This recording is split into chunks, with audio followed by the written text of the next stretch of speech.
One, two, three, four.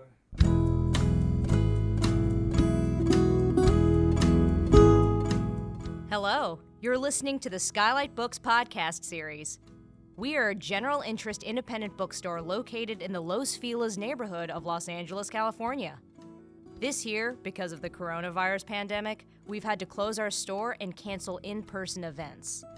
But Skylight is your neighborhood bookstore, and we are finding ways to create community even while we're far apart. In the coming weeks, we'll be putting out lots of new audio content to help you discover new books, connect with authors, and check in with your favorite booksellers. To learn more about how you can help keep Skylight alive, please visit our website at skylightbooks.com or check out our social media accounts on Twitter and Instagram. You can subscribe to the podcast on Podbean, iTunes, and Spotify. Thank you for listening and enjoy.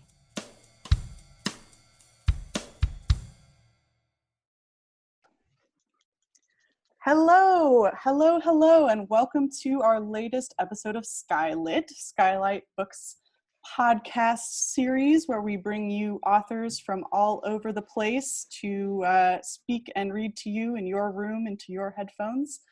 I'm Maddie Gobo. I'm the events manager here at Skylight Books, and today I have two guests, one coming to us all the way from Oaxaca, Mexico, and they are both here to talk about the author JOSÉ Revueltas, who has a new book that's just been translated into English called Earthly Days. So our guests today are Pedro Jiménez and Matt Gleeson. Welcome, guys. Thank you. You're welcome. And I will read your bios so our listeners know who you are. Pedro Jiménez is an editor, translator, and essayist. He has translated Etel Adnan's Seasons into Spanish, published in Mexico by Archive48 in 2019. He writes criticism and art reviews in English and Spanish for digital outlets and print journals. He is the founder of Archive48, a bilingual publishing project based in San Francisco. A little bit about Archive48. Archive48's goal is the publication of compelling literary works in affordable editions. Like The Face of Janus, Archive48 looks north and south to bring the best of contemporary and modernist literature from Mexico and the United States across borders. Archive48 seeks books that have not been fully recognized by the literary status quo of each country in an effort to open new conversations. Matt Gleeson is a writer and translator currently based in Oaxaca. He is co-translator with Audrey Harris of The House Guest and Other Stories by Amparo Davila, which is a fantastic, spooky read. If you haven't read it, get a copy. It's amazing. I love this collection. It was published by New Directions in 2018. His writings and translations have appeared in the Paris Review, Two Lines, California Northern, and elsewhere. He spent a decade with City Lights Booksellers and was co-editor with Giada Diano of Lawrence Ferlinghetti's Writing Across the Landscape, Travel Journals 1960 to 2010. Earthly Days is his latest published translation. Welcome, welcome. Here we are. Thank you. Awesome. Good to be here. So we're going to start off with a reading today. Is that right? Mm-hmm. Yeah. We thought we'd start by reading actually two brief passages from the book. But first, to ground everybody in what this is, we're celebrating the release of the book Earthly Days by JOSÉ Revueltas, and it's the first English translation of a novel by Revueltas that was originally called Los Días Terrenales. And it's a book that he published in 1949, and it's actually set in 1932. But this is something that never made it into English before, even though it's a very important part of Mexican literature. And Revueltas was a lifelong Marxist militant, and who was in the Mexican Communist Party well, he was in and out of it. He had a very rocky relationship with the party. And so this book has to do partly with the Communist Party in Mexico in the 1930s. It's far more than that, but most of the characters are communist militants. Pedro, did you want to say anything else to set this up before we go into the reading?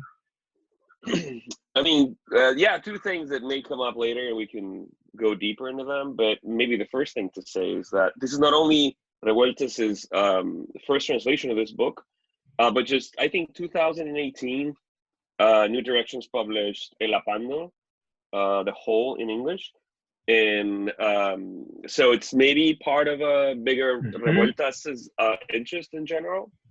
And the second thing that I would say is that I cannot not say, given today's circumstances and current political situation, that this novel is also about a conflict between an individual and individuals' ethical judgments and personal judgments, and the conflict and the tension that they come against and with the judgments of the Communist Party. But I think that really represents the sort of institutional actor or agent. So it's really a conflict between like personal consciousness, I think, and public or political consciousness, and when they really collide. And I think that would be enough for now. Great. So, we'll talk more actually about El Apando, the whole, and other parts of his Revueltas' career. For this reading, I'm going to start by reading a section of chapter 6 from the book.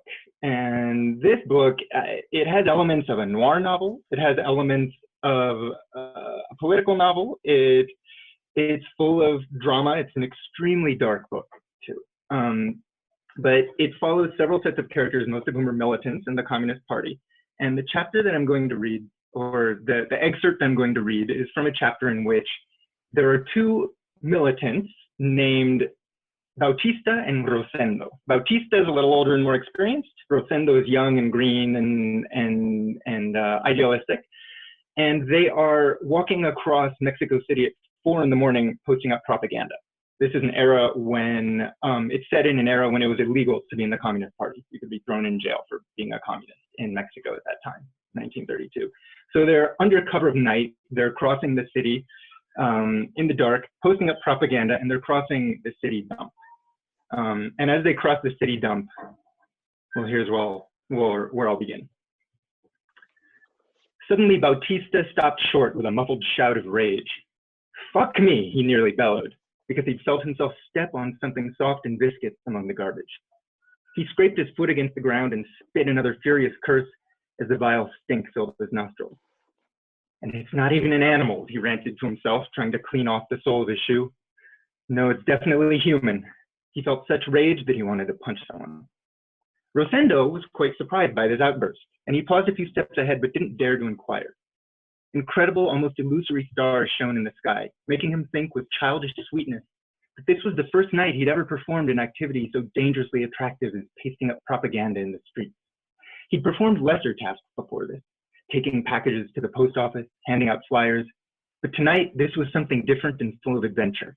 At some other end of the city, lost in darkness, perhaps Rosendo's mother was lying awake, waiting for him to come home. The thought, rather than worrying him, made him feel a peculiar kind of pleasure and pride. He would return to her like a new son and kiss her forehead with quivering gentleness, an unfamiliar kiss full of love and eloquence, the only way he could confess to her his lovely secret of life, the only way to transmit to her the calm inner light he bore inside from hereforth. He didn't want to take his eyes off the distant stars. It felt like he was surrendering himself to them and gaining an unshakable belief in something very deep and true. A model comrade, an extraordinary comrade, he thought, imagining almost beatifically that someone might say this about him. Bautista knocked his foot against the ground again with a desperate rage that grew more anguished and disturbed with each passing moment. That horrible substance smearing so moistly beneath his foot. From a man, he said to himself with a repulsive feeling of nausea. From a man!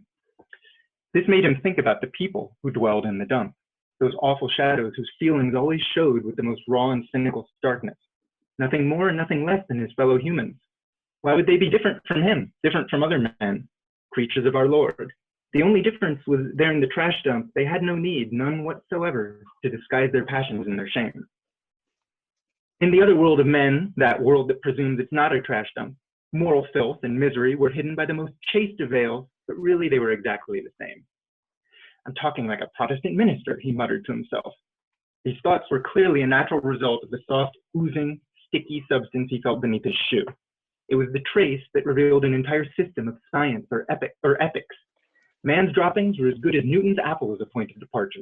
Universal gravitation or universal defecation. A cloud moved into the patch of sky where Rosendo was gazing at 3 or 4 glimmering stars, but it didn't dispel his fantasies, which were absolutely angelic, full of calm contentment and kindness. The cloud was like a hand, at first tinged with a distant light, and then black and possessive, a celestial wave that spread to cover a part of the cosmic ocean which had remained magically exposed until then, and which was now plunged back again into its unfathomable realm. Beyond the visible lay the mystery of the infinite, the most beloved of all mysteries, because man will be its master once he's free. The idea made Rosendo feel a vivid excitement. He imagined the advent of a kind of promised land, at once an inconcrete sense of something very pure and crystalline, abstract feelings of sweetness, transparency of the soul, and love for his fellow people, and an image of cheerful work, optimistic and generous striving among healthy, righteous men, with Rosendo like a winged phantom looking upon it all with a smile of ineffable tenderness. Rosendo felt a hazy, almost nostalgic longing to warmly and chastely love a good and radiant comrade, a woman with whom he would cross immense fields bathed in sunlight. But just then a curse from Bautista burst like a rude projectile into his chimerical thoughts. "God damn it," said Bautista loudly, and he approached Rosendo looking like he wanted to say something, but then didn't, invaded by an inexplicable feeling of despair, bitterness, and fatigue. "God damn it to hell," he repeated. "If it had at least been from an animal." It was as if he'd been dealt a cruel insult, but at the same time a stupid one. Cruel and stupid because it came from a human being, from cruel and stupid humanity. He was about to let loose the nastiest curses, but he stopped himself abruptly as an unexpected idea occurred to him, one that almost made him smile with the startling twist it gave to his thoughts. If I'm strictly logical about it, he thought with a sensation of relief, I shouldn't feel offended, since what I stepped in is only the product of a man like me, a fellow man whose droppings, which are my own, shouldn't, he groped for the right word, shouldn't scandalize me. He couldn't suppress a short burst of laughter. He was having some fun, but with a certain alarming severity. And then this leads, I'll explain, this leads Bautista into some more philosophical thoughts. And in the interest of time, I'm gonna skip ahead to one more paragraph where he kind of culminates his thoughts with the following. If man, he thought in a last attempt at escape, instead of despising himself in others, which is the convenient thing for him to do, the cynicism of the phrase pleased him very much. If he were to end up truly despising his own individual self, surely there would be nothing for him to do but commit suicide like Christ. With this idea, he was on the brink of satisfaction. He breathed in deeply, but a miasmal taste in the atmosphere made him feel a kind of dirty, muted sadness. And so, he continued, following the thread of his thoughts, criticizing your own vices and wretchedness in others, seeing the mote in someone else's eye and not the beam in your own, loathing the shit I stepped in just because it belongs to a fellow man and not to myself or an animal, is nothing but an honorable principle of preservation. Preservation of the individual, of the family, of society, of the state, and thus of all humanity. That is to say, it's an ethical principle whose foundations rest in the pristine, aseptic empire of beloved excrement. He paused. I defecate, therefore I am, he concluded with a smile. Wow. Outstanding. Makes me wonder if Revueltas had those thoughts after stepping into, anyway. I'll just say that last night when we were talking about deciding which paragraph to read, we had both thought about this passage because it's it's central to the novel in many ways, but it's amazing. It's funny too. And then I think we're going to read one other passage to give a sense. It's a very sprawling book with he does many different things in this book. Just when you think you have it figured out, Revueltas goes somewhere else entirely. So Pedro, you were going to read a part in Spanish, right? Yeah. So we thought about doing maybe a shorter reading so we don't get some listeners tired. But it'll be maybe one way of introducing it would be to say that in a way, I feel like every chapter in the book, it's almost like a short story in itself. But this one in particular is a very different chapter because this is chapter 7. And chapter 1 through 6, they're almost built in a geometrical way so that they coincide and they have the same characters. And one is inside, and then this one is outside. But this one, number 7, really just kind of implodes. And it introduces characters that haven't been introduced before. And the main character that has been introduced here is Jorge Ramos, and he's an architect in Mexico City.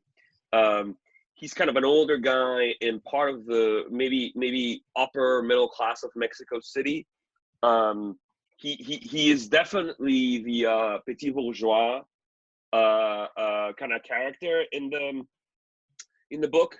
He's not a militant. He's not a young militant like Rosendo and Bautista and other characters in the book. So I think that's interesting. And one thing to note, and I think this is partly why we chose this passage, is that Jorge Ramos' initials are the same as José Revueltas. So I think there may be interesting thoughts there, you know, about what he's trying to do here. And so anyways, Ramos is introducing to the book because it's in his house where the Communist Party members meet. Because they think that the police, and probably right though, are not going to go look for them there. It's an upper middle class neighborhood in Mexico City, probably La Roma or La Condesa. Maybe if we do some research, we can find out exactly what Revueltas was thinking. And he's also kind of an aesthete, and he is in the midst of writing this article, which interestingly, very interestingly, is criticizing Diego Rivera and Siqueiros' nationalistic mural painting movement, and he's writing this article for this magazine, and he wants to criticize this movement. And bear in mind that Revueltas is a Communist Party member himself, and that he's been in trouble with the Stalinist side of the party, represented by Siqueiros, and Diego Rivera was a Trotskyite. And so anyways, in the midst of this writing of the article, and he describes some objects in his office, some pre-Hispanic beautiful figurines that he has. He's looking outside his window, and then I'll write. Sorry, I'll read a couple of passages for you.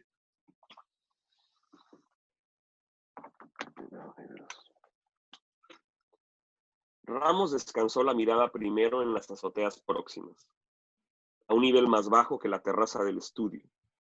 Enseguida en los edificios distantes y luego en el fondo, firme y oscuro contra el cielo, de las montañas bruñidas por una sorprendente luz, las montañas, la ciudad, la luz. Todo eso era la vida, pero su mayor encanto, sorprender en secreto esa vida desde aquí, desde el Olimpo, como un dios escondido, como espía de la divinidad. Desde la altura de la terraza, Ramos sentía su propia omnividencia mágica e impune, esa deleitosa facultad de no ser visto, de filtrarse en las biografías ajenas como un alegre demonio. Casas, azoteas, balcones, transeúntes, pájaros. Allá, por entre las cortinas de su alcoba, la mujer que se mira en el espejo sonríe, se vuelve, habla con su soledad. Se hace ofrecer 1000 clases de aventuras y luego toma la cabeza entre las manos, en la actitud de una tarjeta postal. Así, semidesnuda, los codos hacia arriba, es de una gracia infinita, pero de pronto se deshiela. Parece tomar una decisión y con ambas manos hace girar la cabeza sobre su propio eje unas 24 veces, cual la cabeza de un maniquí. Se la arranca con suavidad, como quien se desprende una espina de pescado de la dentadura, y luego la coloca bajo su axila. Igual al guerrero que se quita el casco, sonriendo, atrozmente sonriente, sin que la decapitación, empero, haya dejado una sola gota de sangre en el punto donde el cuello fue separado del tronco. El pañuelo que pasa por la calle despidiéndose de alguien y de súbito llora a pañuelo vivo, porque alguien no está en la ventana. El cartero triste, un poco soñador y otro decepcionado, que después de doblarlo cuidadosamente en 4, arroja en el buzón, sin miedo, pero tampoco sin que sus pies toquen ninguna superficie, el cuerpo de un fantasma verde que exclama: he muerto, he muerto, he muerto. Las azoteas. 2 senos pendientes del tendedero. Una sábana completamente nupcial que se agita en el aire. And actually, you might want to say something about the head, Matt. Well, I'll read the same passage in English translation now, for those who don't speak Spanish. Ramos rested his gaze first on the nearby rooftops, which lay below the terrace of his study, then on the distant buildings, and finally on the backdrop of the mountains, firm and dark against the sky, burnished by an uncanny light. The mountains, the city, the light, all this was life, but the greatest delight was to secretly observe that light from here, from this Olympus, like a hidden god, like a spy of divinity. From the height of the terrace, Ramos felt his own magical omniscience and impunity, that delicious power to not be seen, to slip into others' biographies like a merry demon. Houses, rooftops, balconies, passers-by, birds. There, through her bedroom curtains, the woman looking at herself in the mirror smiles, turns, speaks with her solitude, imagines 1,000 kinds of adventures offered to her, then holds her head in her hand in a posture out of a postcard. Half naked, her elbows pointing up, she has an infinite grace, but suddenly her pose thaws. She seems to make a decision, and using both hands, she turns her head on its axis some 24 times as if it were a mannequin's head, and pulls it off as smoothly as someone extracting a fishbone from between their teeth. Then she puts it beneath her arm, like a warrior removing a helmet, and smiles atrociously. Yet this decapitation doesn't leave a single drop of blood where her neck separated from her torso. A handkerchief goes along the street, saying goodbye to someone, and suddenly weeps with a flutter of emotion because someone isn't there at the window. The sad mailman, both dreamy and disillusioned, fearlessly and with his feet floating above the ground, tosses into the mailbox, after folding it carefully in four, the body of a green ghost that exclaims, "I'm dead, I'm dead, I'm dead." The rooftops, 2 breasts hanging from the clothesline, a thoroughly nuptial bedsheet waving in the air. There we are. Yeah. I like how those 2 readings pair together. So the first one, we're down in the muck, and the second one, we're up on the high peak of Olympus. You're right. And it's a feature of the book that Revueltas passes from one place to another and gives this like very, very vast panoramic sprawling view of Mexico at the time. I'm glad you pointed that out.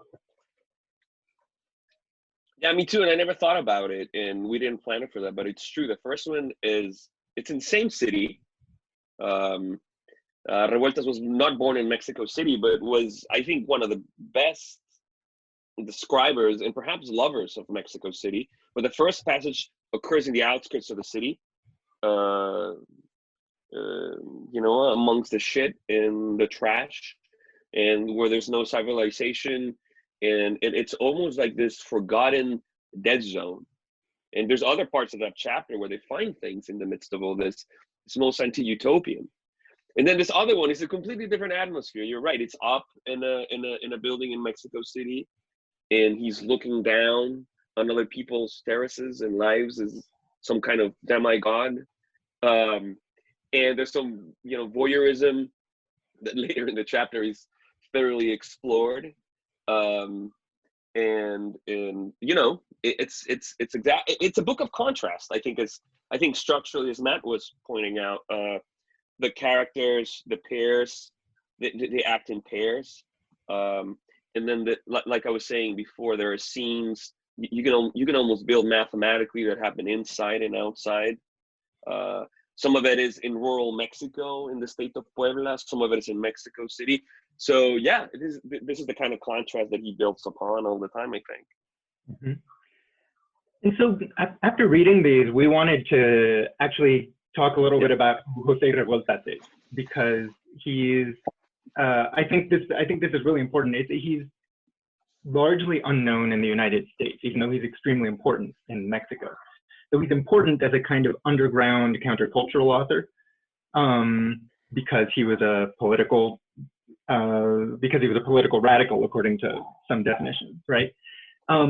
But what's interesting is, up until 2018, only one of his many novels had ever been published in English, and it's one called El Luto Humano, which is from the early 1940s, and won a prize and is one of his more well-known early novels. And it was published twice under two different, once in the 1940s in English and once in the 2000s.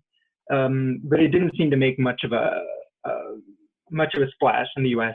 And then in 2018, New Directions published El Apando, translated as The Whole, which was translated by Amanda Hopkinson and Sophie Hughes. And I definitely recommend it. I recommend people go out and read that book. El Apando was written near the end of Revueltas' career in the late 60s, early 70s. And it's probably his most famous book. It's his most read book. It's a short book, but very, very dense. It's all one paragraph, actually. And it's very remarkable. And it's a book that's about prisons. And it deals with prisoners, it deals with prison guards, and it deals with things going on in a prison in Mexico. And it proposes all of society as a kind of prison, in a way. And this theme of prisons is very important for Revueltas, because from the time he was 18 to the time he was in his 50s, he went to prison multiple times, and he had been to various prisons in Mexico. And this was because he was a Marxist militant, and he was a member of the Communist Party. He was in and out of the Communist Party. He joined other parties. He rejoined the Communist Party. He got kicked out twice in his life. He was also, because he was a very contrarian person. And he had this career as a writer that was just immense and enormous. He wrote a lot of novels. He wrote a lot of short stories. He also wrote a ton of journalism, and he was always traveling all over the world, from Peru to Cuba after the revolution, to write journalism or give conferences. He was also a philosopher, and he wrote political theory. He actually has a book called Proletariado sin cabeza. What's the full title, Pedro? Ensayo sobre un proletariado sin cabeza, right? Ensayo sobre un proletariado sin cabeza. Exactly. Essay about a proletariat without a head, right? Which is actually a very important piece of like Marxist political criticism in Mexico. He also wrote screenplays during the golden age of Mexican cinema for like 10 or 20 years, and a lot of these were noir films in the 1940s, 1950s. For directors like Roberto Gabaldon. So he was all over the place. He had this crazy work ethic. He was constantly working. He was constantly in poverty, and he did all these amazing things. But when he was young, he joined the Communist Party before he was 18. He was from this family that was full of artists. His brother Fermín Revueltas was a famous painter. His brother, his sister Rosaura was a famous actress. Like he had all these siblings who did equally amazing things. But he was definitely a very fiery personality to begin with. And though they grew up in Colonia Roma, he was born in Durango, but he grew up in Colonia Roma in Mexico City. And he was fascinated by the sort of grittier parts of the city. And he joined the Communist Party very early. And when he was 18, he was thrown in prison for it because it was illegal to be a communist. And it's actually this crazy story that he talks about, where Revueltas goes to help organize in a little town called, I think called El Camarón in Nuevo León. Camarón. And because he's an organizer, the police pick him up along with a couple other comrades, and they actually like drive them around the country for like a week, for days and days, so that their party comrades can't find them. First, they drive them all the way to the Gulf Coast, right, to the Gulf of Mexico, and then they drive them all the way to the Pacific coast. They like cross the country several times and stay one night in one jail, one night in another jail, just so that his communist comrades can't find him and help him. And then they ship him off to the Islas Marias, which are the prison islands in the Pacific Ocean. And people are sent there, especially political prisoners, to do hard labor. And I mean, it's like, they're bigger islands than Alcatraz, but they're also way farther away from the mainland. There's not really a good way to escape. So before he's like 25, I think he ends up going to the Islas Marias twice and staying several months there each time, doing hard labor. And then later in his life, after all of this political tumult and so on, when 1968 comes along and there's a huge student movement in Mexico City, he joins it. And he's 54 at the time. He's way older than all the students participating in it. But he joins it, and after the movement is essentially suppressed with the Tlatelolco massacre, he's thrown in prison again as a political prisoner. And it's supposedly a pretrial detention center, but he stays there a couple of years in a very famous prison called Lecumberri. And that's where he writes the book El Apando, or The Hole. So that's sort of context where he's coming from. And so Earthly Days, Los Días Terrenales, this book here, is something he wrote in 1949. It's an earlier part of his career, but it's a very crucial part of his career. And it's 20 years before he wrote El Apando. I want to let Pedro now move on and add a little more to that. Well, I think it was very good and thorough. I don't know, maybe I'll repeat it a little bit, but or make some emphasis in different things. But yeah, I think you gave a really good summary of sort of the main points of Revueltas. I don't know, I'll begin by saying he was born in 1914, which is the same year that Octavio Paz was born and Efraín Huerta. And they're called the members of the generation of Taller. He was an autodidact. I think he might have finished, 7th grade or something like that, but that was it. His father, I think, came into some economic downfall or something. So he was enrolled in the German school in Mexico City. But then he had to go to public school. One very important part of his life, especially there and then, was that his father died when he was very young. So his older brother, Silvestre Revueltas, who was an extremely famous Mexican music composer, became his sort of father figure. And Silvestre was very involved in the Communist Party in Mexico City. And something that we talked about briefly the other day, Matt and I, was that Mexico City was kind of a hotbed for communists at that time. And you could find from, Victor Serge, the Russian communist, to Trotsky. And also, we were saying this, George Oppen, the great American poet, was living in Mexico City too. So Revueltas grew up in this environment with communism, perhaps unlike today, both in Mexico and the United States, was a real thing, and people were actually giving their lives to that. And so very early on, as Matt was saying, I think he was thrown into jail for the first time when he was 14. Then I think he ended up being in jail 4 times, the second one when he was 18. And his two other, he has more siblings, but he has 2 other very famous siblings in Mexico. His other brother, Fermín Revueltas, is usually called the 5th muralist in Mexico. He died very young, but he's also a great artist. And then I think also Matt mentioned Rosaura Revueltas. She's an actress and a dancer and a performer. And she actually toured with Bertolt Brecht in Europe. And this connects Revueltas to something that Matt was also talking about, which is his career in film. He spent 10 or 12 years working with Roberto Gabaldón and even with Luis Buñuel, Un tranvía llamado Deseo, which is kind of an ode to Mexico City. It's about 2 guys driving a cable car of sorts at night in Mexico City. And Luis Buñuel directed that, and José Revueltas wrote the script. And in the midst of all this, he was a very active member of the Communist Party. He was a critic of Stalinism from the get-go. He later became a serious and full-time devoted Marxist theorist. And he wrote throughout his life, volumes on Marxist theory. He even founded La Liga Espartaco, which is a movement within the Marxist, within the Communist Party in Mexico that follows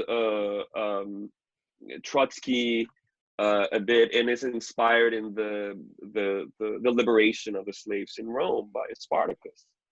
And he became hated by the elites of the Mexican Communist Party because of that. And he was always a contrarian, as Matt was saying.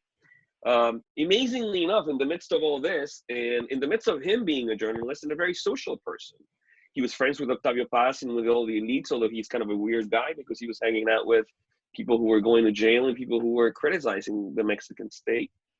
In the midst of all this, he managed to write plays. He managed to write great novels, and we haven't talked about, but great short stories. So this is just kind of, I wanted to begin with this, but I'll end with this. I think that José Revueltas is in many ways the best that Mexico could have given at that time and in that period. He's such a wide character. He's part of the communist and the labor unions in the 30s, and as Matt was saying, in Nuevo León in one of the strikes in Camarón, he gets thrown into jail.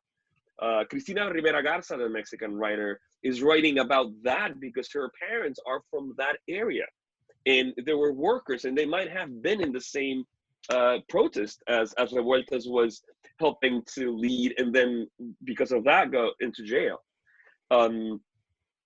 Then he's back into the golden era of cinema in Mexico, and works with all these golden stars, and is part of this industry. He's also part of journalism. But then he goes all the way back to 1968 and helps the student movement. And after that, he keeps on writing, and in jail writes El Afando, which is, I agree, I think it's a great novel. Novella. It's kind of short, 60, 70 pages, one paragraph.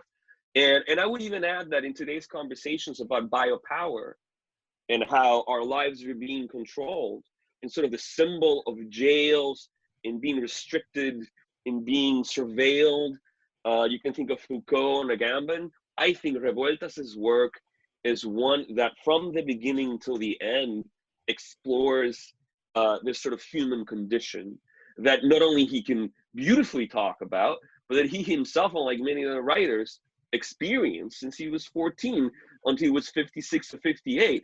And that made him suffer physically and from his health, because as Matt was saying, Lecumberri was a very famous prisoner in Mexico in the 60s. And if you got thrown in there, it was dangerous. It was not nice. His daughter Andrea Revueltas remembers in one of her books about her father that he would wake up every night screaming and yelling because of nightmares that he had from the 4 times that he was in jail. So this is who José Revueltas is. It is, and in this entirely dramatic career that he has, I think that this book, Los Días Terrenales, Earthly Days, probably wins the prize for having the most dramatic and controversial book that he wrote, because it caused huge problems with his comrades on the left. He wrote this book in the 1940s, and he says in his letters that he starts writing it when he's on this trip to Peru in 1943. Which was the same year he'd been booted out of the Communist Party for what they called factionalism, which essentially may have been not being doctrinaire enough. And but he doesn't publish the book until 1949. It takes him a long time to write, and he just throws all these doubts that he has about the Communist Party into this book. But not just that. He throws all these doubts he has about human nature and human life, and like what it's all about, and whether human beings are like filthy and base, or whether they have some nobility in them, right? Like all these things he's wrestling with. He throws it all into this book, and he publishes it, and he's very proud of it. And his party comrades, or his comrades all over the left, just lambast him. They hate the book, and they attack him savagely, because in this book he criticizes the party.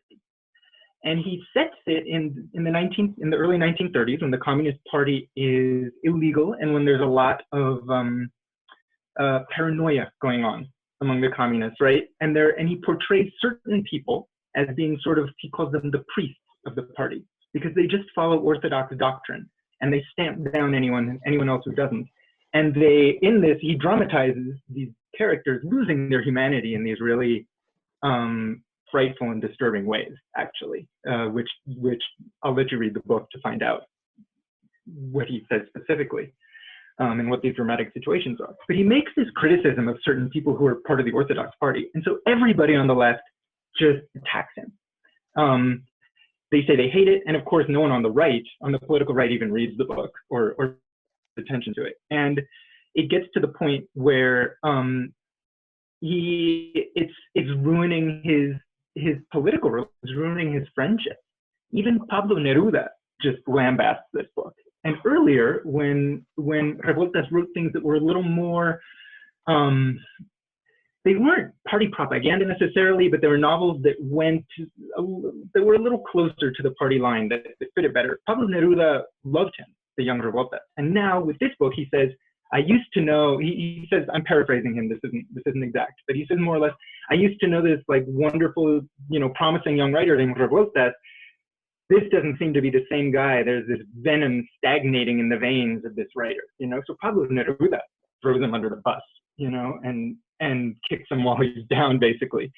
At the same time, Revueltas put out a play called El Cuadrante de la Soledad, which was similarly critical, and it was also just savagely attacked.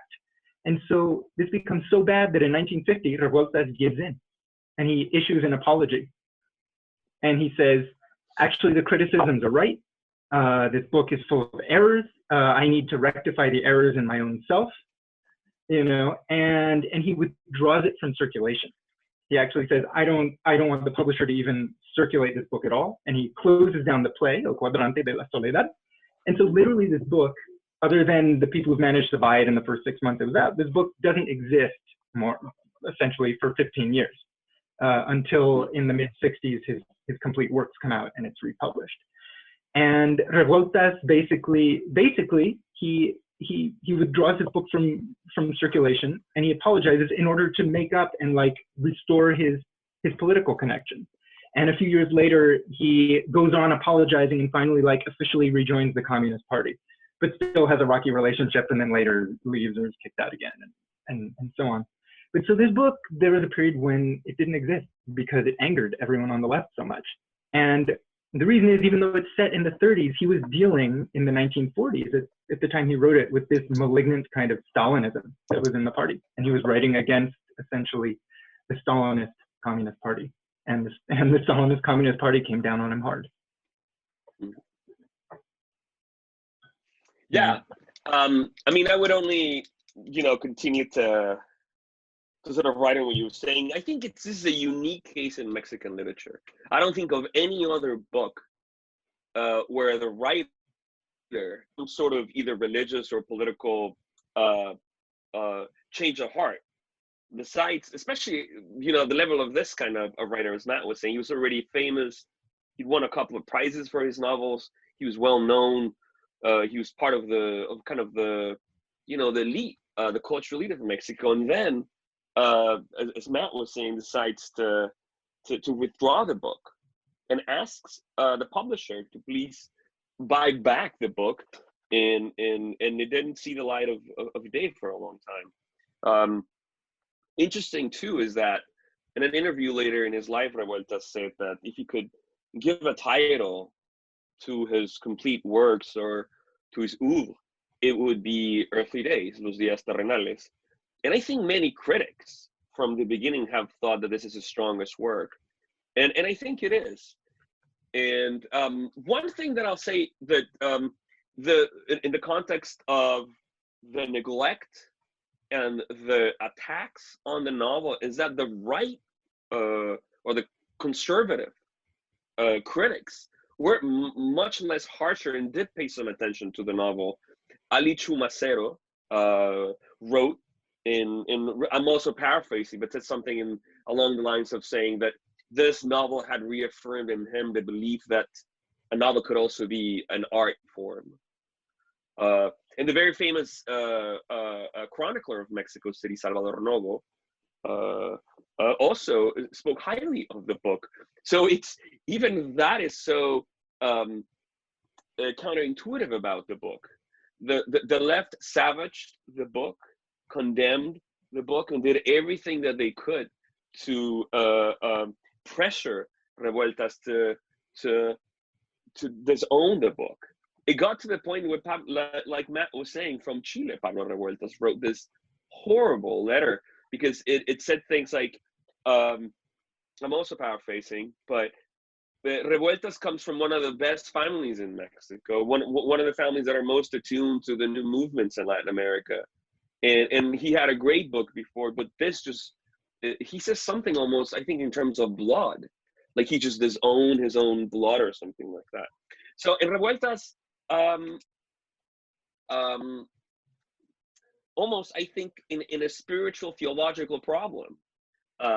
You know, I grew up Catholic and in a very conservative, very Catholic environment, and I could see some Catholic writers giving weight to what the Vatican says about, you know, what you're writing, like George Bernanos, for instance, you know, and I think Revueltas in a different setting is feeling the same sort of structural pressures, you know, when you come from a very, very thick cultural milieu, and when all your relationships and all your friends and everything you devoted to is this sort of community and this cause.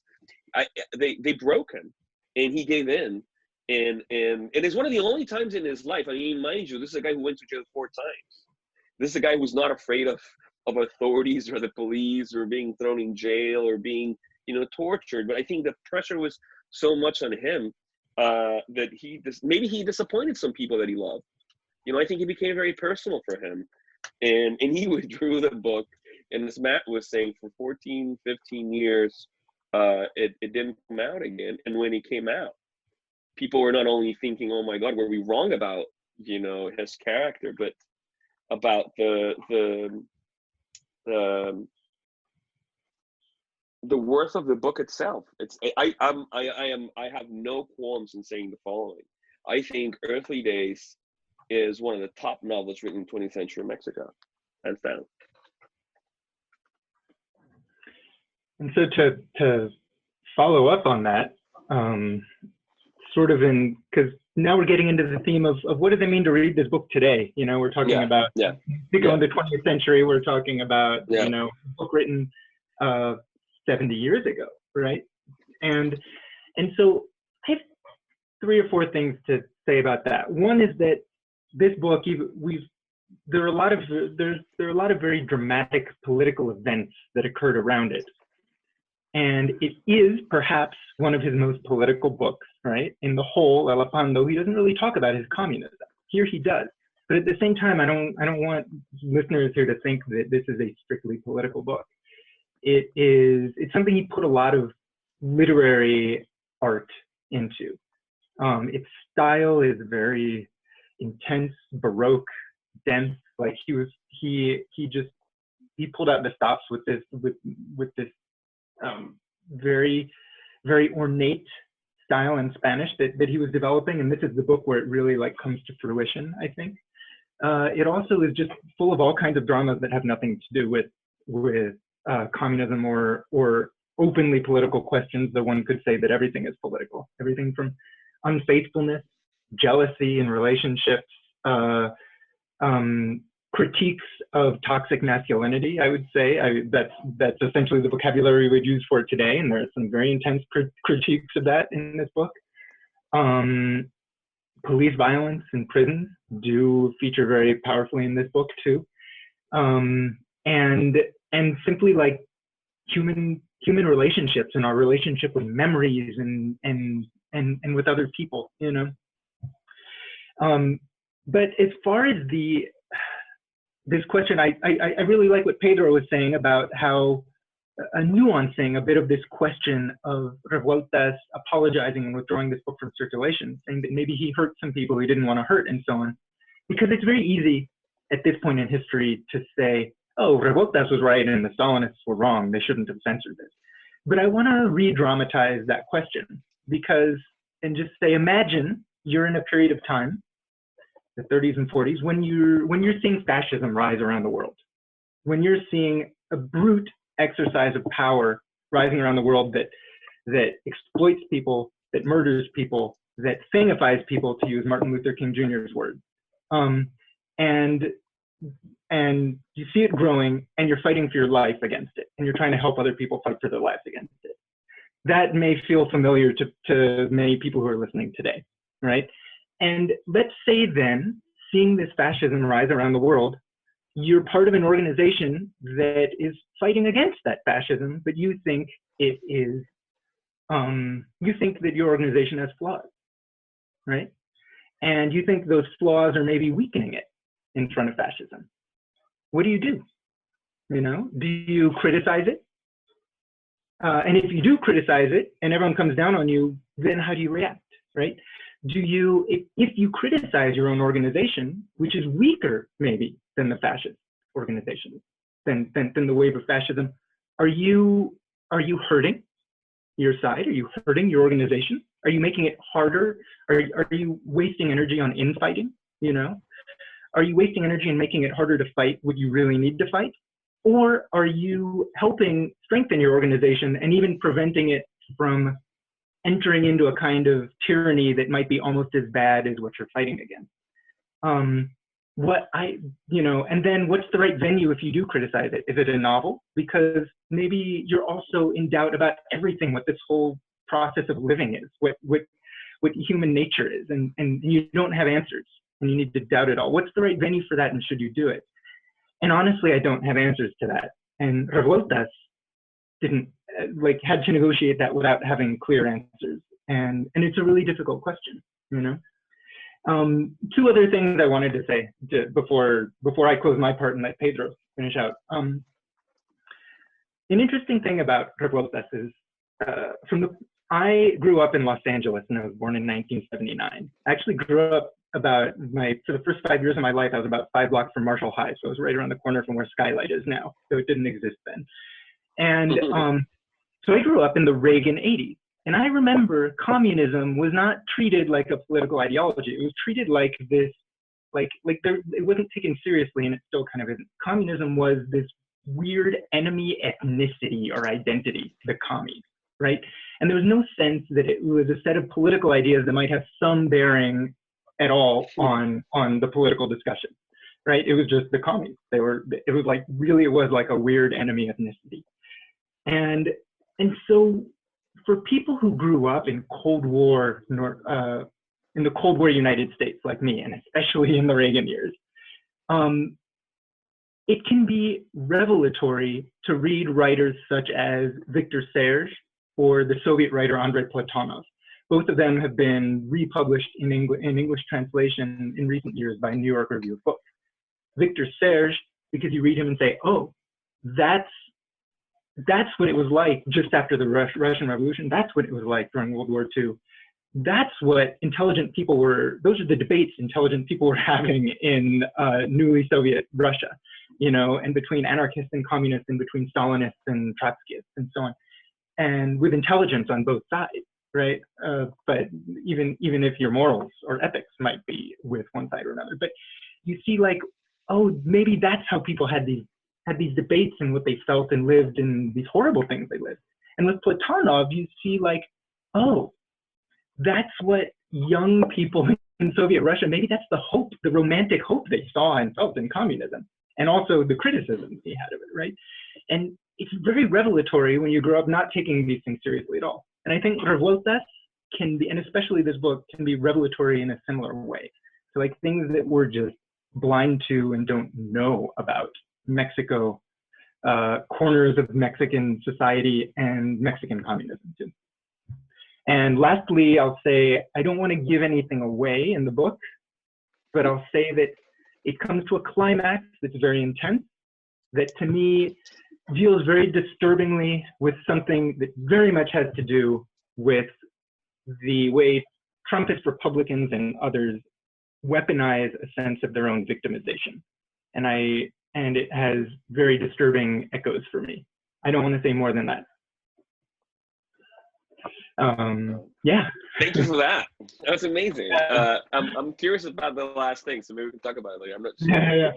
Maybe I'm suspecting what you're saying, but I don't know.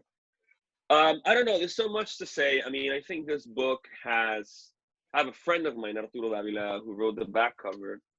He's a poet and professor of literature here in the Bay Area. He's also Mexican, Mexico City, went to Berkeley, another Bay Area, Mexico, LA, California kind of connection. And he's saying, and I think I mentioned that every chapter of this book is like a short story. It's a complete, perfect circled short story. And there are people who have said that, you know, some things in Juan Rulfo can be sometimes picked from some, you know, Revueltas' themes. There's a death, a very crucial death early in the book that people say that anticipates things in Julio Cortázar, Rayuela. And it's also, as we've been saying, Revueltas was a serious philosopher.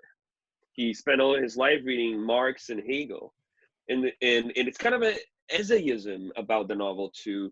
It's kind of like The Man Without Qualities a bit, maybe Proustian sometimes too. It has all these philosophical ideas that are being thrown out there by some of the characters, which is really interesting.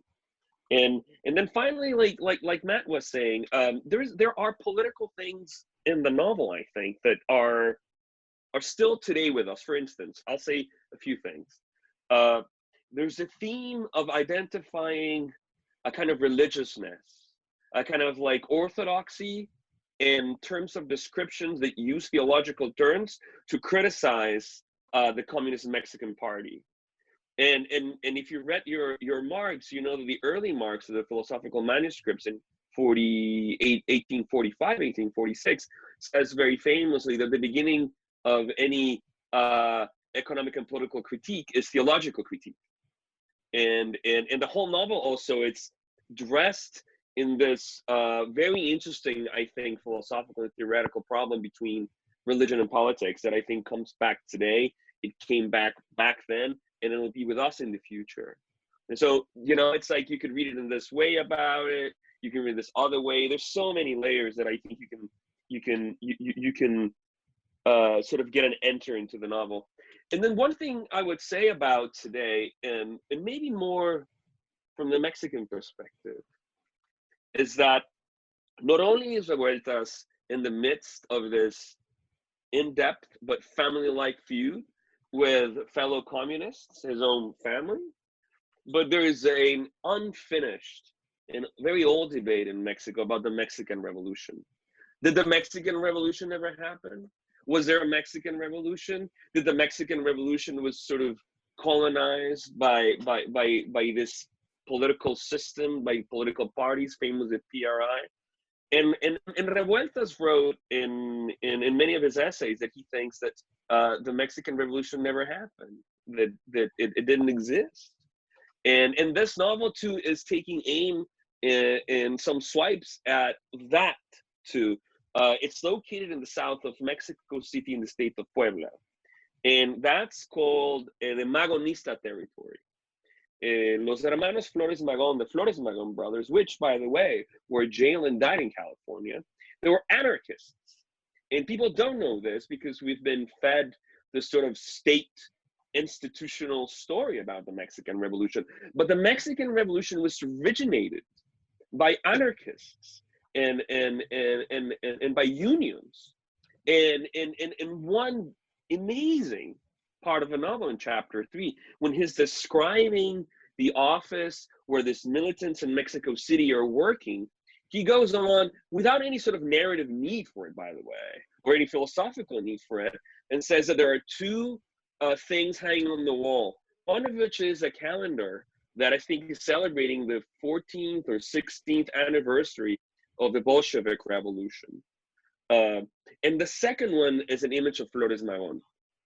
And I think that today in Mexico, I won't go into this, but given the political circumstances, and I also think around the world, where democratic options do not seem either democratic or an option, the role of anarchism in our political possibilities, and in the political possibilities of Revueltas in the 30s, I think are very similar. I guess what I'm saying is that the 30s seem very much like the time today.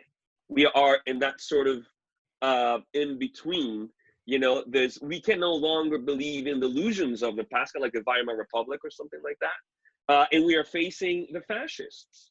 And this is a conflict where Revueltas is in the midst of it. And he's personally in the conflict. he's intellectually in the conflict, and he's historically in the conflict, saying there are these other options, which is sort of an anarchist option, and we don't have to go these other routes, this communist party, which is becoming, Stalin-like all the time. And so I think amazingly, this novel manages to thread all these different aspects, from the historical to the philosophical to the literary to the personal to the biographical. And I'll end with this. Revueltas himself has acknowledged that the setting in this Magonista anarchist area of south of Mexico City was based in his own experiences when he was young, and when he was working with some of the anarchist movements down in Mexico, not only in the north, as Matt was saying, with some of the problems with the maquiladoras, and maybe I'll finish with this. There was a Mexican lawyer who defended maquiladora workers in the state of in Tamaulipas, in the city of Matamoros, who has been apprehended by the state authorities because he's defending workers that are being unjustly exploited. And so this is exactly where the Revueltas was at a few years ago. It seems like we haven't moved at all. So I think that's why this is a very relevant and timely book. Well said. Thank you both. This has been like an education in 30, 40 minutes. I feel like I've learned so much. Yeah. Actually, an hour. Sorry about that. Good. So, did we want to end with a final reading? That's right. We could, but also, we've gone for an hour. I don't know. Do you want to just leave it at this and let people pick up the book and read it themselves? I'm down to listen to more. That prose is fantastic. I want to hear more, if you guys don't mind. All right. No, I don't mind at all. Yeah. Great. We'll end By the way, beginning. I don't know if we can edit this, but I want to thank Matt in public, or if we can edit it. It's not the state of Puebla, but it's in Veracruz. But I do think that some of the reference that he's making to some of the military anarchists, their work was in Puebla. But anyways, we can sort that out later. Oaxaca, actually. Thank you. Flores Magón was from Oaxaca. Yeah, that's right. That's right. Yeah. So what do you want to do? Do So you we're want gonna to just read read the English part, or both? Sure. We're going to end by reading the beginning. And this is a book that it begins uniquely and a bit confusingly. Shall I read, Pedro? Yeah. I think you should start and then close in Spanish.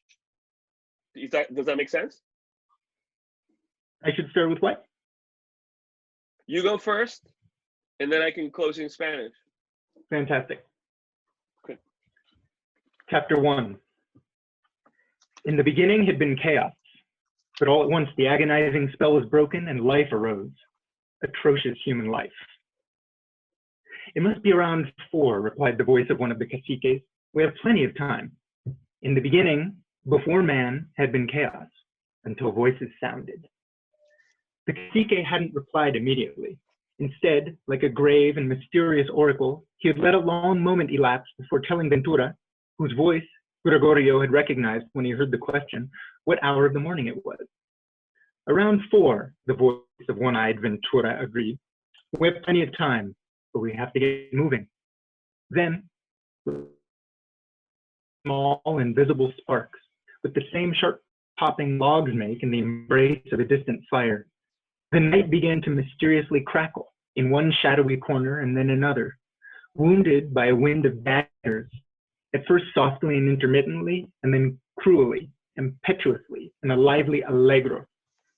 Gregorio half closed his eyes, but when he lay back against the ceiba tree, trying to understand what was happening, he couldn't experience again that first sensation he'd had in the time of chaos. The bitter, seductive enchantment had disappeared, the spell had been broken, and now everything was completely different. There was nothing of the immense void that had assailed him, that solid sensation of a night so tremendously nocturnal that nothing else existed, the uneasy yearning that came along with it. Night, shadows, resounding emptiness, just like before. Impenetrable blackness, yes. But now, without the anxiety he'd felt a few minutes ago.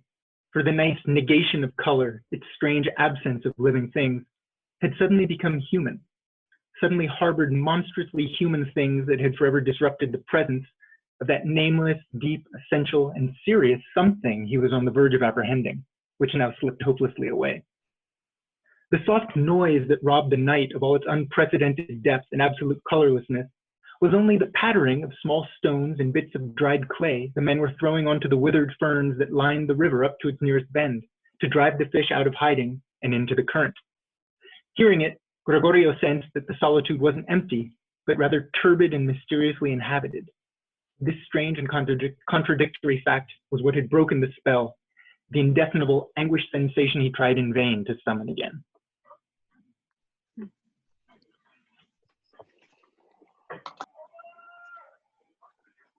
En el principio había sido el caos, mas de pronto aquel lacerante sortilegio se disipó y la vida se hizo, la atroz vida humana. Han de ser por ahí de las 4, repuso la voz de uno de los caciques. Nos queda tiempo de sobra. En el principio había sido el caos, antes del hombre, hasta que las voces se escucharon.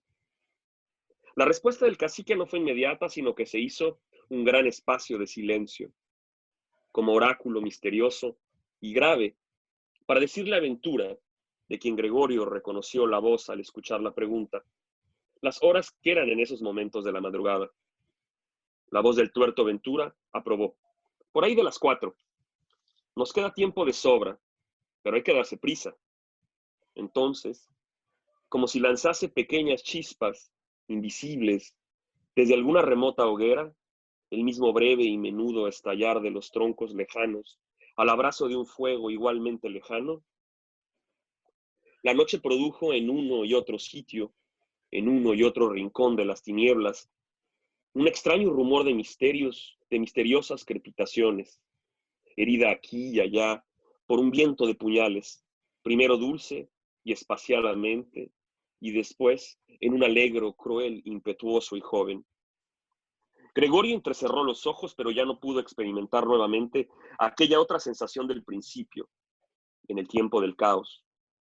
Cuando se recostara en el tronco de la ceiba desde la cual intentaba comprender cuánto ocurría. El amargo y seductor hechizo había desaparecido.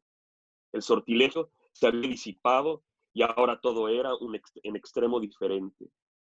De ninguna manera aquel inmenso vacío y aquella sensación sólida de que la noche era tremendamente nocturna, al grado de no existir sino ella, y que lo que asoltó, unida a quién sabe qué anhelo lleno de inquietud. Noche, tinieblas, rotundo vacío, todo igual, lo negro y lo impermeable. Sí, pero distinto, sin aquella ansiedad de hace unos minutos, puesto que esta negación del color, esa insólita ausencia de cosas vivas, de la noche, de pronto se había vuelto humana. De pronto abrigaba cosas monstruosamente humanas que habían roto para siempre la presencia de algo sin nombre, profundo, esencial y grave que estuvo a punto de aprender y que hoy escapaba sin remedio.